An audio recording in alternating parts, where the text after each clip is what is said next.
Good afternoon, everyone. My name is Christy Matheson, and I'll be your moderator for today's press briefing. Before we begin, I'd like to introduce the Premier of Nova Scotia, the Honourable Iain Rankin, and Nova Scotia's Chief Medical Officer of Health, Dr. Robert Strang. Go ahead, Premier. Thank you, Chrissy. Good afternoon, everyone. I wish I had better news today, but unfortunately our case numbers continue to climb. Dr. Strang warned us of this earlier in the week. Now we have to face our new reality. COVID is making a comeback in parts of our province. We are reporting 10 new cases today. 9 are in the central zone and 1 is in the eastern zone. 5 of these cases are the result of close contacts, 2 are travel related, and 3 are under investigation. All are in self-isolation. Dr. Strang will have more details about the cases under investigation and his concerns around what appears to be a cluster in the greater Halifax area. It's those cases that are also causing me great concern. They crept up quickly and we continue to get a steady climb. So after much discussion with Dr. Strang, we are announcing new restrictions for Halifax Regional Municipality to Porters Lake, Elmsdale, Lantz, to Mount Uniacke in Hants County, and Hubbards in Lunenburg County. For further clarification, please check the map on the website. Dr. Strang will have much of the detail regarding the restrictions, but I want to highlight some of what we are doing. Effective at 8 a.m. tomorrow morning, restaurants and licensed establishments in the affected areas will close 1 hour earlier. That means service, food and alcohol will stop at 9 p.m. and doors close by 10 p.m. This is not to punish our restaurants. Restaurateurs have been leaders in our community and following all the protocols. But it is because of the gatherings and the timing that we have taken this step. This is not permanent, but at least for the next month. We want to thank the restaurants for cooperating and for your patience. We know how much you have sacrificed. And we want to thank Irving for taking immediate action and temporarily suspending operations as it further investigates potential spread. In fact, Irving is doing what Nova Scotia businesses do. It's stepping up for the collective public good. The close contacts of the individual are being tested, and Irving is embarking on a plan to test all of its employees at the shipyard. I want to mention the long-term care facility restrictions as well. Residents in long-term care homes can only have visits from their designated caregivers and only leave for medical appointments or for a drive. And one other measure. Nova Scotians are being asked to avoid all non-essential travel within the province, and especially to and from the restricted areas. In terms of other restrictions, Dr. Strang will have more information on sports and arts and culture events. Thank you. Dr. Strang. Thank you, Premier. Good afternoon, everybody. Before I start, I just want to recognize, I want to thank the St. Michael's Polish Benefit Society and the St. Mary's Polish Parish in Whitney Pier, and Miss Juliette McLeod, who sent me this very nice Cape Breton Polish tartan tie. I never knew something existed, but so thank you very much for that. As the Premier said, I am very concerned, and my concern is in 3 key areas. Our case numbers, especially in the Halifax area, are suddenly rising. We are seeing a number of recent cases where no infection source can be found. And in many of our cases, the broad list of contacts tells us that people are continuing to socialize and act as if we were not in a pandemic. The sudden increase in cases in the last 2 days has been seen throughout Halifax. We have cases in an unknown with an unknown source in Dartmouth, Spryfield, Bedford, Peninsula Halifax, Sackville, and Beaverbank. And again, the troubling aspect is that we're seeing consistently that people are socializing frequently and in multiple social groups in a given week. Too many people are not following the public health measures or following them only to the letter. We all need to take all the public health measures seriously, even if we don't feel personally at risk. We may not ourselves have a significant risk of severe COVID, but we all of us, if we're not careful, can pass it on to somebody who is at much higher risk. By being less than careful in what the choices we make, we put people in our families, our communities, essential workers and healthcare workers in our communities at risk. So So for the second time in 3 months, we have to activate what we're calling a circuit breaker in HRM. As the Premier said, we had hoped we would not be back in this situation, but a return to these type of restrictions are necessary. I fully appreciate how disruptive they are to families, to individuals, to businesses. However, COVID-19 is a social virus, so we need to focus our restrictions to limit social activities. What this does is allows us, while limiting the number of restrictions that we have, but putting those in place where necessary, it allows us to maintain our core priorities, which we have throughout the pandemic, which is protecting our most vulnerable, like senior citizens in long-term care facilities, keeping our schools and our post-secondary institutions safe and open, and allowing people to have safe social and recreational activities that can support their physical and mental health. We're trying to strike a balance, and we hope that people will listen and understand and lean in and make the necessary adjustments and the choices for themselves, for their families, and their communities. One of the reasons we've had an enviable record of low case numbers in Nova Scotia is our willingness to all quickly make the changes that are necessary when the epidemiology and the evidence in front of us warrants that. We have done this before, and it worked.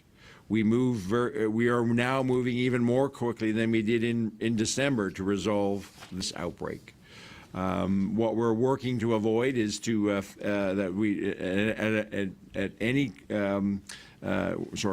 what we're working to avoid is situations such as Newfoundland has faced recently, that we do not want to be in that situation. If at all we can avoid that. By acting now very quickly, it puts us in the best position possible to then start to recover and in the coming weeks. So it's short-term pain for long-term success, like we did in December. But again, we're acting even faster. So our hope and our plan is that it has even a greater impact and allows us to lift things even earlier than we did previously. The Premier gave you the key restrictions, and I'd like to expand on them further. So starting tomorrow at 8 a.m. for the affected areas, which again are Halifax and the extended on our western border to include Hubbards.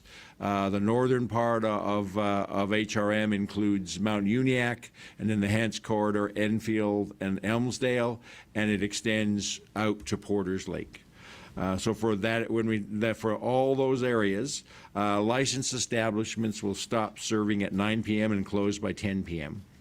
This is an hour earlier than the current practice. The existing hours will remain in the rest of the province. Certainly, patrons must continue to wear masks unless they are directly eating or drinking. All social events, festivals, and special events will not be permitted. Sports, games, and competitions and arts and culture performances will not be allowed. However, practices for sports and rehearsals for arts and cultural performances will be allowed to continue up to a limit of 25 participants. And as previously, for those types of activities, physical distancing is not required. Wedding ceremonies and funeral services are allowed with attendance restricted to 10, and that 10 does not include the officiants. However, receptions for funerals or ceremonies or visitations will not be permitted.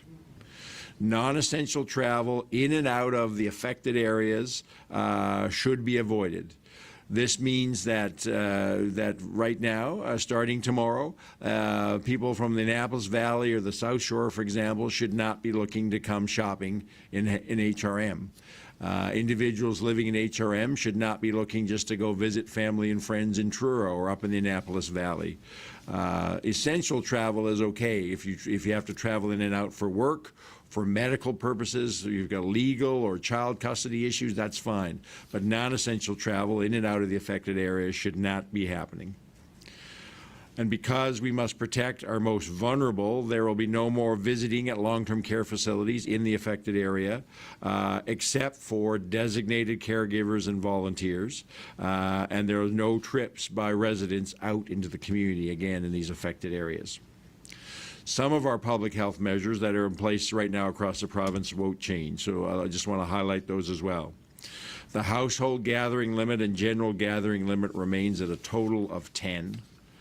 The restrictions on retail operations, fitness and recreational facilities, and personal care services such as hairstyling will not change. All the other measures that remain in place, there's much more detail that I don't have time to go into now. That is on our coronavirus website. But in general, for clarity, that the current restrictions that we've had across all of the province, outside of the affected areas of HRM, they remain in place. The enhanced restrictions we put in place for the affected areas in the Halifax region will be in place for 4 weeks. We'll continue to monitor our epidemiology. We certainly expect, with the increased testing we've done, and again, I want to thank Nova Scotians who are coming out. I'm hearing lots of stories about people in the appropriate communities coming out in the last day or two, even this morning, lining up in the cold to get tested. So thank you for that. We expect to get certainly much more out of all this testing. We certainly anticipate we may well get more positives, but we will continue to watch our epidemiology, and if it continues to climb over the next week, we certainly will be looking at whether further restrictions or expanding to other geographic parts of Nova Scotia will be necessary. As I mentioned, testing, I want to remind people again that we need all Nova Scotians, but especially in these affected areas, to get tested. It's fast, easy, and convenient. We've expanded in a number of places in the community center in Middle Sackville. I know there's work underway to stand up a temporary assessment center on the peninsula. More details on that to come. We have existing primary assessment centers across the province that both either asymptomatic or people who have even any mild symptoms can go to get those. And we have the mobile units from Public Health. We have pop-up sites as well in partnership with Praxis. So to look for more information on location and testing sites, you can go to nshealth.ca/coronavirus testing, and that'll give you all the information about exact locations and times for testing. And we encourage everybody to make testing part of your COVID-19 precautions, like we're asking you to continue to do masking and physical distancing. I want to talk now specifically, we've talked a lot about Halifax. The last briefing we talked a little bit, we had some concerning cases up in the western part of the Annapolis Valley. We have implemented a comprehensive testing program in that area. The uptake has been very positive. Certainly the online booking was full, and we've had strong turnouts yesterday at the mobile units. Unfortunately, so far, we're not seeing additional concerning cases in that part of the province, but we are watching that carefully. We are also, as part of this is not in response to the immediate events, but certainly we've been working on this for the last few weeks in response to the need to make sure we have strong measures at our border because of the variants. We're placing additional testing on groups who regularly travel into Nova Scotia. Effective Monday, 3 COVID tests throughout the 14-day modified quarantine will be required for rotational workers. We have specialized workers who come in. They will have up to 3 tests depending on the length of time they're here working. And parents and children whose child custody visits involve travel outside of Nova Scotia or Prince Edward Island will now have to undergo testing as well. There's a new child custody protocol with lots more details around requirements for the various types of child custody visitation situations, and today it's going to be put up on our coronavirus website. And anybody who's involved in child custody situations that involve movement of child or parents outside of Nova Scotia and PEI, we ask you to go onto the website and look at the details there. We're also making some changes to our definition of rotational and specialized workers, and that our provincial jurisdiction is only for people who travel domestically. So we're changing our protocol so it covers only domestic rotational workers and specialized workers. International rotational workers are subject to the Federal Quarantine Act, and they will have to follow the federal requirements. And again, there are more details on our protocols for both rotational workers and specialized workers on our website. And we are planning more testing requirements for other types of travelers. There are certain travelers who are exempted from the 14-day quarantine, and we're working out the final details on implementing testing for those groups as well. For the general public, I mentioned earlier this week about that we're seeing people going to work with cold and flu-like symptoms. But the reality is that we have no flu. We have this. I've been working here for 20 years, and the first year we have had 0 lab-confirmed cases of influenza. We have very low numbers of other cold viruses around. So if somebody has even very mild cold-like symptoms, there's a strong possibility that you may have COVID-19.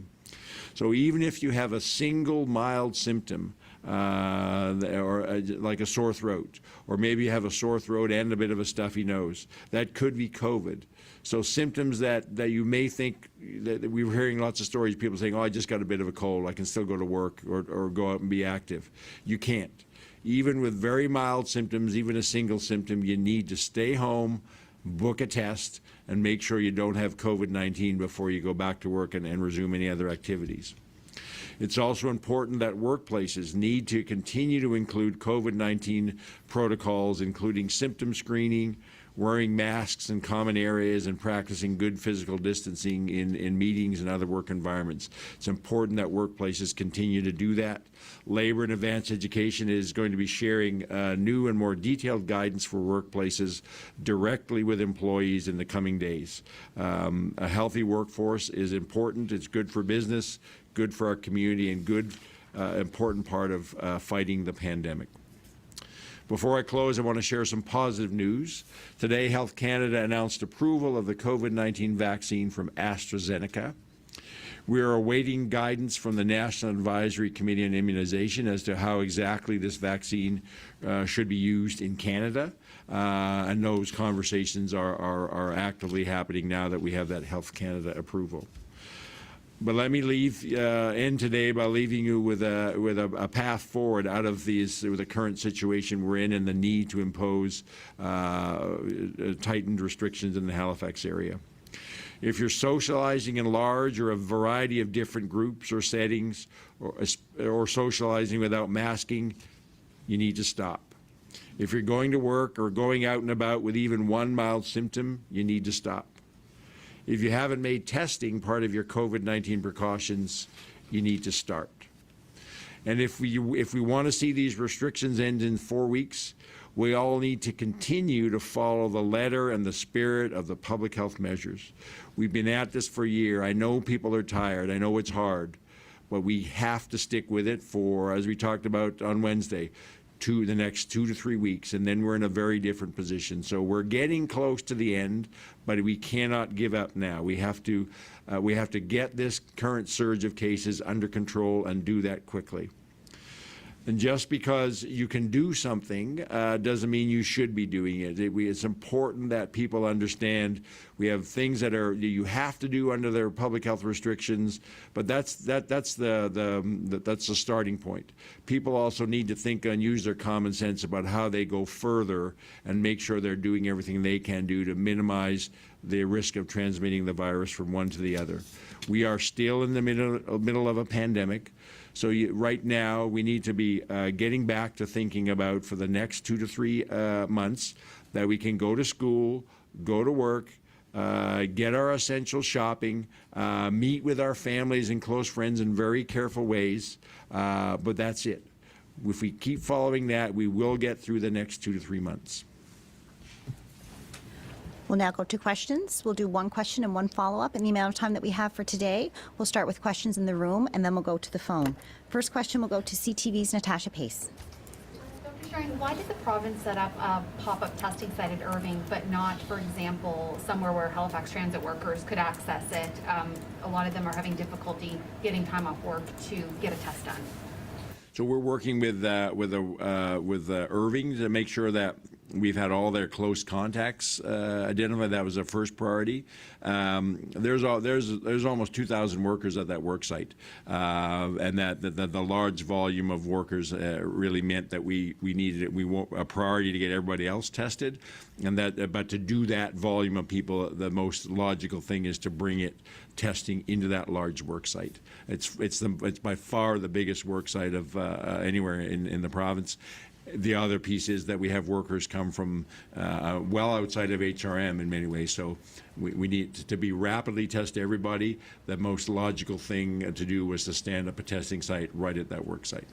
Go ahead with your follow-up, Natasha. Okay, and is there just still one confirmed case at Irving Shipbuilding at this point in time, or are there? One confirmed case, and I want to clarify, it's at the Halifax shipyard. They have a number of other work site locations that have not been affected. There is no movement of workers between the different locations. So the current, the temporary stoppage at that is only at that location because and we're working around that specific location.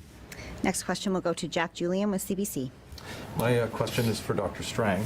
My first one, the province right now is being lobbied to allow on-site vaccinations at long-term care facilities. And I'm just wondering, what are your plans for on-site vaccination clinics at nursing homes? And what would be the rules and on what timeline? So this is about the different types of vaccine products we have. So we have the Moderna vaccine is only a regular freezer product. It's much easier to transport and move around, but we have a limited amount of that. We always have.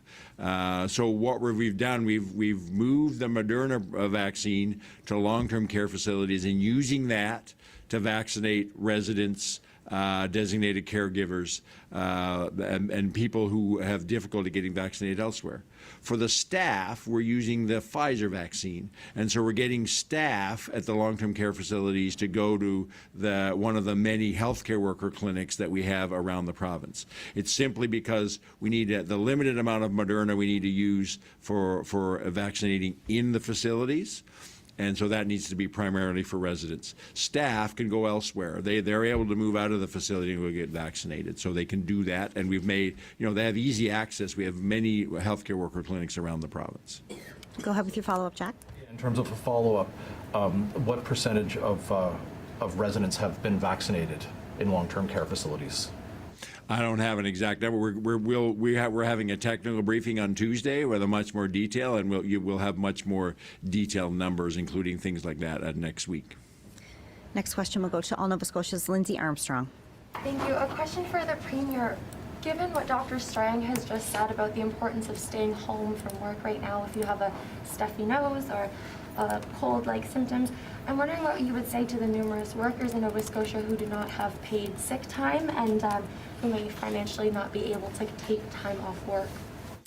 It's a good point. I think that it's important to have those discussions, and it was a point raised when I reached out to one of the opposition leaders, and I met with him to discuss options so that we can support our workforce. A lot of employers do provide that benefit, but it is something that we'll continue to discuss moving forward. Go ahead with your follow-up, Lindsay. Thank you for that. And Dr. Strang, I understand the AstraZeneca announcement is very new. I'm wondering if you can give an approximation of how dramatically this may impact the Nova Scotia vaccine timeline. So we don't have certainty yet about, as I said, just this morning, and I've been involved with lots of other issues today. Last night, I haven't had a chance to look at I have a meeting later this afternoon with one of my kind of vaccine specialists on my team to understand a bit more very early. And we're not sure about. We're going to get limited amounts. The amount of it's only a small percentage of our vaccine supply is ever going to come from AstraZeneca. So I think we got to figure out a lot of those details. It's just kind of breaking news today that it's been approved. Next question will go to Tim Biscay with the Halifax Examiner. Dr. Strang, back in early January, your health department made clear that the projections on vaccines coming to Nova Scotia was very tentative. but then it was projected, hoped for, I guess, that 140,000 doses would be delivered by the end of March. Just doing back of the envelope calculations, it looks like there was a decrease through February because of Moderna was diverted and Pfizer retooling, but there's been an increase since then, especially this week. And if that moves forward and we get the 28,000 Moderna that were expected in the middle of March, we'll reach that 140. Is that accurate? So I haven't gone through all the numbers myself, but my vaccine team has said we're on track to get the expected amount of vaccine for the first 90 days, which is January, February, March. We know we're getting 10,000 doses a week of the Pfizer vaccine until the end of March. Beyond that, we don't have certainty, but everything we're hearing is that we're still in the position where we're going to, in April, we will start to see a dramatic increase in the amount of vaccine coming to the province. Go ahead with your follow-up, Tim. You've made clear that the intent for vaccination is by age cohort, and you explained why, but there's a lot of concern that the virus is being brought in from outside the province by rotational workers, essential workers, that sort of thing. Would it make any sense to move them up on the vaccination schedule just because that is the source of the virus coming into the province? We have. We talked in the last briefing, we're not a couple of briefings ago, I talked about this, and we'll be going into this in more detail on Tuesday at the briefing, along with our age-based as we get more vaccine, our primary approach is going to be based on age. But there are some populations that we're also going to focus on. We're going to continue to focus on people in aggregate living situations, long-term care, adults with other types of disabilities in group situations, moving into things like correctional facilities, shelters. Along with that, I've talked before here about our vulnerable communities, our First Nations communities, African Nova Scotian communities, but we're also going to be, for the points you actually raised, the people who are at some of the highest risk of bringing the virus into the province, rotational workers and truckers. We're working to find out how we get them vaccinated as a priority once we get adequate vaccine supplies. We'll now go to the phones. First, we'll go to Elizabeth McSheffrey with Global. Thank you. Dr. Strang, I know you've mentioned you're still waiting for guidance on the AstraZeneca vaccine, but I'm just wondering if you can share your thoughts about whether you want to have that vaccine in Nova Scotia and how you're going to ask somebody to take a vaccine that's roughly 60% effective, when they might very well prefer to have a vaccine that's more than 90% effective. How do you ask somebody to do that? So we've had lots of discussions on this in the last few weeks at the Chief Medical Officer of Health table nationally. So those are the conversations I'm going to start later this afternoon with my vaccine team around this. So yeah, those are good questions, but there is a place for how we use these vaccines. We've got to make sure we use it, but what is the best place and how we use that? Lots of work to do to figure this out. Go ahead with your follow-up, Elizabeth. And my second question pertains to the 1 hour reduction in the restaurant times. I'm wondering if you can share a little bit about the evidence for suggesting that the 1 hour time reduction is effective. I don't know if that's anecdotal or based on cases, but what difference does that 1 hour precisely make?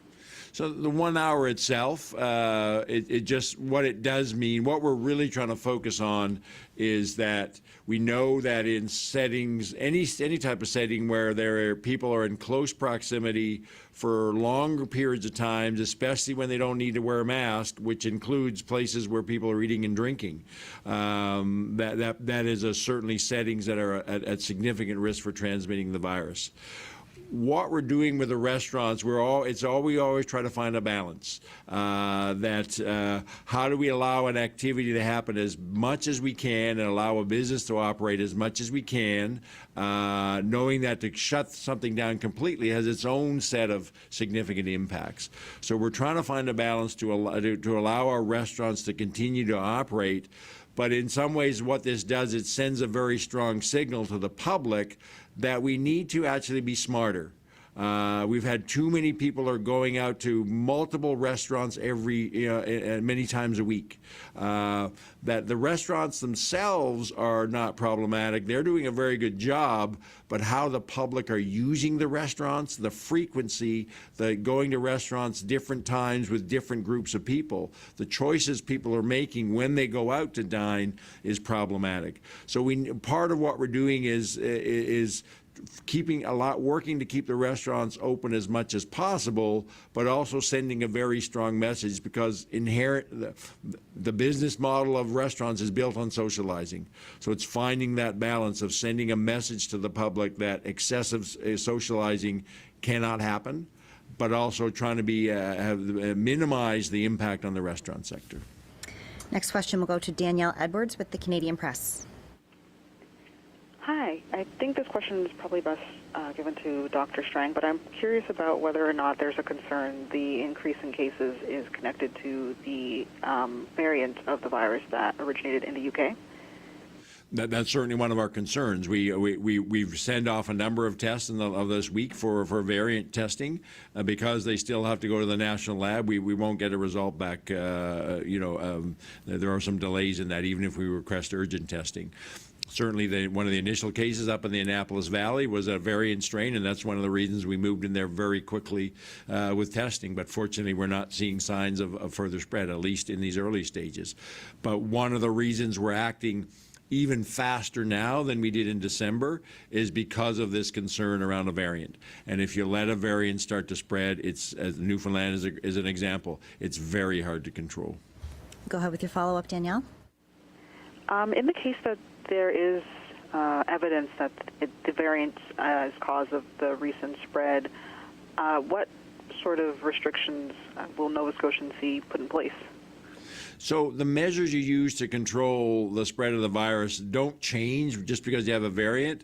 What the variant means is that the risk of large spread is increased, and therefore you need to be very cautious and quick when you're using the public health measures. It also means that a reminder to Nova Scotians and why all of us, the things that prevent the spread of the virus, keeping ourselves apart from people, especially if we're unmasked. I've heard a lot of talk in the last couple of days, people, infectious disease experts saying, avoid people breathing on you, which is that's how the virus is spread. So all those steps we need to be even more careful of in the choices we all make and the measures we all take when we now have the issue of the variant. But again, it's also why we're acting even faster and more and quickly with strong measures very early on because of the risk that this could be a variant and the potential for it to get out of control quickly. Next question will go to Nabal Snam with the Herald. Good afternoon. Dr. Strang, I was wondering if you can confirm if the clusters that we're talking about in the greater Halifax area are the ones in Beaverbank and the Sackville areas, or have they expanded further, or are we talking about something new? So as I said in my remarks, we now have individual cases where we don't know a source where they got infected from in many parts of HRM. Though those individual cases are not, we haven't seen connections between them at this point, which is even more concerning because we're having now these unexplained cases popping up in multiple communities, parts of HRM, and there's no common thread between them. The strong likelihood of that means that there's been there's a low-level circulation of the virus that's been happening for the last couple of weeks, and we're just starting to see it now. Therefore, we need to act and lock things down to a great extent now to prevent any further and greater spread. Go ahead with your follow-up, Nabal. Thank you. I was wondering if you can tell us a little bit about what we know about how effective the Pfizer, Moderna, and AstraZeneca vaccines against the UK variant. So there's nothing to suggest that I'm aware of that the vaccines don't have the same or close to the same effectiveness against the UK variant versus other variant strains. Next question will go to Adrian Blanc with Radio Canada. Adrian, are you on the line? Sullivan with Cape Breton Post. Hello, yes, hi, thank you. This is for Dr. Strang, and it's a continuation on what you were explaining about the vaccine rollout and about how predominantly now you're going off of age, but eventually we'll be spreading it out. I'm wondering where disabled people with underlying conditions fit on there. You know, there are some people who are with spinal cord injuries or neck injuries who don't have respiratory muscle use, who are in their 20s, but right now are still waiting for a vaccine when they are at high risk of severe complications if they contract COVID.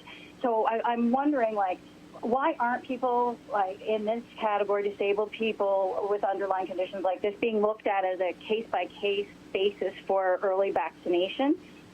So we're certainly looking at people with whether it's physical, mental health, intellectual disabilities, adults living in congregate living situations, and even many of them in common workplace settings like workshops that we're going to make them a priority as we move the group of people that we call live and work in congregate settings. Starting with long-term care facilities, we've already started to immunize in some of our larger facilities that have adults with disabilities. We'll continue to work with the disability community around. We have people in small living situations, small option homes, how we could actually accommodate them, and many of them go to a common workplace. Working to figure out how we get those immunized. The one-offs, we have to understand that first and foremost, by far the greatest risk factor for severe disease is age, by far. So and then if we go down the road of developing one-offs or different categories, whether it's health condition or we have many occupational groups who are lining up and saying we need to be vaccinated first. If you go down that road, you actually slow down substantively the rollout of your vaccine program. If we stick with mainly an age-based vaccine program, that allows us to get to our endpoint the fastest, and that endpoint is giving every Nova Scotian the chance to get vaccinated. We want to get there as quickly as possible, and also as we the faster we can roll out a vaccine program, we're building herd immunity, and even those who are still waiting are protected because we're building herd immunity. So my job is to look at how we roll this out that is has the greatest protection for all of Nova Scotians. And I get the one-off situations, but by sticking primarily with an age-based process, we will provide protection for all Nova Scotians directly and indirectly in the fastest manner possible. Go ahead with your follow-up, Nicole. And this is in relation to the case in the Eastern Zone. We've received information from multiple sources that the cases in Cape Breton and Glace Bay, and that there was contact with students in the area. Social media is going off. People are, obviously expressing fears and stuff. What would you suggest to a community that's talking about this? Would you say the community should be going towards asymptomatic testing? Well, certainly a couple of things there. So, first of all, people have to understand what the requirements for isolation for different groups. We've had this before. Rotational workers are actually allowed to be out and about in their communities with their family. So we've had this before where people are reporting that so-and-so shouldn't be out and about, where actually they're doing what they're allowed to do as a rotational worker. So first of all, don't be careful about making judgments about what people are actually out doing if you don't understand what they're actually are allowed to be doing. Second of all, if there's legitimate evidence that somebody is not following their quarantine or their modified quarantine, then the route to deal with that is to go out and connect the non-emergency line with your local police department. We have ongoing discussions with police about their role in enforcement in these types of situations. The third part about testing, we're encouraging all Nova Scotians, whether they're concerned about the activities of somebody else in their community or not. We're encouraging all Nova Scotians to incorporate, testing, whether it's asymptomatic testing or as I just talked about, with one mild symptom. Build testing into your part of your COVID protocols, not just because you think somebody in your community may be doing something that they shouldn't be doing. Next question will go to Victoria Walton with the Coast. Thanks. Good afternoon. There was a release earlier that there's been some pop-up testing canceled at the Elmsdale Fire Hall, and St. Andrew's United Church. Says to support other testing, and I'm just wondering, with the encouragement for getting more testing, why some have been canceled.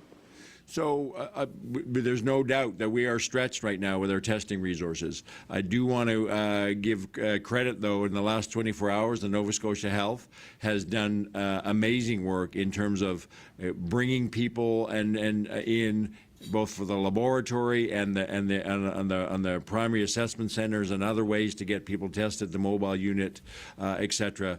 So we may have to be shifting things around a little bit, but overall there's been a tremendous increase in access to testing in the last 24 to 48 hours, and I thank the Nova Scotia Health Authority for their work on that. Go ahead with your follow-up, Victoria. Thanks. And the other thing I just am wondering, I guess, the short notice of these regulations coming into effect at 8 a.m. tomorrow, for people who have planned events or things, whether it was a sporting event or a cultural event. What was the thought that went into, how urgently this had to be done versus, because regulations were so open for the past little bit, people had started to plan stuff?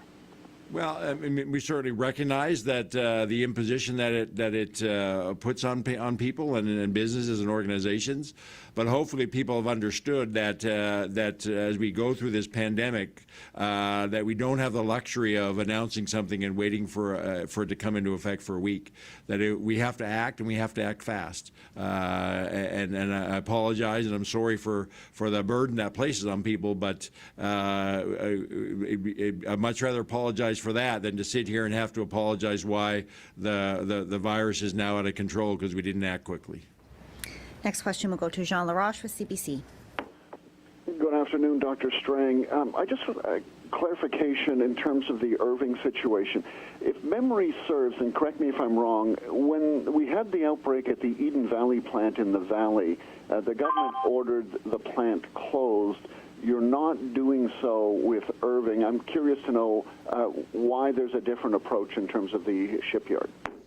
Irving, we had lots of discussions with Irving last night, and they were cooperative. And they made the decision of a temporary closure or temporary shutdown. It's only a single case. We have to remember that. We had an outbreak at the Eden Valley poultry plant, and there were different circumstances that required us to shut the whole place down. Right now, we have a single case. Irving has been very cooperative. They're having a temporary shutdown while we investigate that single case and do testing around that. Whether we have to go further than that, well, what happens with the ongoing investigation and the testing in the few days ahead will tell us that. But again, it's different circumstances and different workplaces. Go ahead with your follow-up, Jean. Thanks. Dr. Strang, this is going to seem really self-serving because I ski, and so do hundreds of others who live in the Halifax area. And there's no way anyone's going to suggest that going to a ski hill or leaving the city to go snowshoeing or on hikes or winter sports is essential travel. But it certainly is keeping a lot of people healthier physically and psychologically. So do you still recommend that people who are leaving the city to go do an outdoor activity restrict their travel for the next month? I think we have to, HRM is a broad category, and I get it, Jean. I know you're a skier, and we only have a couple of ski hills in mainland Nova Scotia. But staying within HRM, there's lots of scope for outdoor activity. So again, living within this, not just the intent, but the spirit of the restrictions, we'd have to ask all skiers to adhere to that. We have a few moments left. We'll go back to the room to CTV's Natasha Pace. Do you have another question, Natasha? Just Dr. Strang or Premier Rankin, police are still handing out tickets for people who aren't adhering to public health guidelines and aren't following the gathering limits. What would your message be as we head into another weekend? So I thank the police for that work. I mean, it's unfortunate, but we do need to have an enforcement component to that. But hopefully, people are listening to the message that that we all need to, to up our game, if you will. We all need to very carefully follow all the COVID protocols. As I understand the burden of some of the restrictions, but it's short-term pain. We can get through this in the next few weeks if we all buckle down again and take control of this. Where we end up and where we might have to go in the next week or two, quite frankly, depends on how willing all Nova Scotians, especially people living in the HRM area, are to do their part and help us bring this under control. Natasha, do you have a follow-up? No, that's fine, thank you. Moving on to Jack Julian with CBC.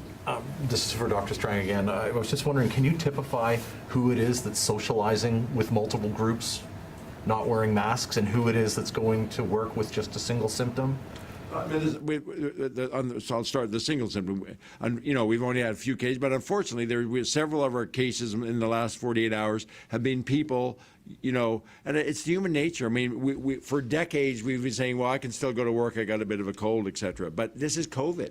We need to behave differently. Even if you have a mild symptoms, a bit of a stuffy nose and a sore throat, that could well be COVID, as I explained, because we don't have a lot of other viruses, respiratory viruses around. So we need to think about each other and stay home, get a test, even if you're very mildly symptomatic. For all the other pieces, I mean, it's broad.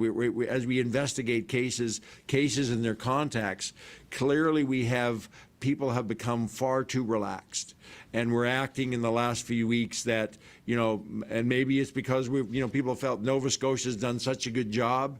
We've now opened things up. We don't have any COVID, and we're tired. So we're just going to go back to living life basically as we did prior to COVID, and not have any restrictions on our activities, other than living within smaller groups as we go out and doing things. We need to rein that back in, and then for the next few weeks, it's got to be go to work, go to school. What's essential in my life I need to do, and limit the non-essentials. That's all the time we have for questions today. Thanks very much. Premier? Thank you. In closing, I just want to say that we can't back off now, especially with the vaccine so close. In fact, as we mentioned, the federal government has just approved the AstraZeneca vaccine. That's the third vaccine, so that's good news. But let's look at our immediate situation. We're heading into a weekend, and I wish I could tell you to go out and enjoy yourself, but I can't do that. I'm asking you to stick close to home and keep your circle small. None of us wants to return to double-digit cases numbers and more restrictions. None of us wants to put our families and friends at risk. Nothing is worth that. We all know that can happen because we've been here before, and we've seen what's happened in other provinces. But we've also shown the world what we're capable of. We're known as a place where COVID wasn't welcome. The place with people who are willing to do whatever it took to send COVID packing. We did it before, and we can do it again. And let me remind again to practice all protocols, including wearing a mask, social distancing, and washing your hands. Thank you.